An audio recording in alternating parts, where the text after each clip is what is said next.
মা শব্দটা খুব ছোট, কিন্তু অর্থটা অনেকটা বড়, তাই না? হাই এভরিওয়ান, আমি প্রিয়ঙ্কা।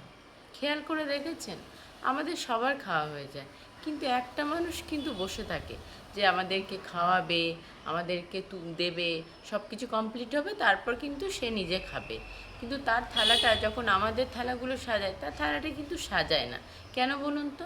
কারণ তার মনে হয় সে যদি খেতে বসে যায়, তাহলে তার সন্তানরা, তার পরিবারের লোকজন ঠিকমতো খেতে পারবে না। ঠিক বলছি কি?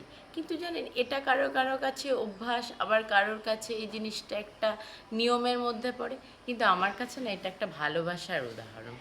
যে মা আমাদের জন্য সব সময় নিজে পরিশ্রম করছে, কাজকর্ম করছে, সংসার সামলাচ্ছে, সামলে আমাদের জন্য খাবার রেডি করছে, সে কিন্তু আমাদের সঙ্গে খায় না, কিন্তু সেই জন্যই তো সে আমাদের কথা ভাবছে, আগে অন্যের কথা ভাবছে, তারপর নিজের কথা ভাবছে। তাই আমাদেরও উচিত আগে অন্যের কথা ভাবা, তারপর নিজের কথা ভাবা, তাই না?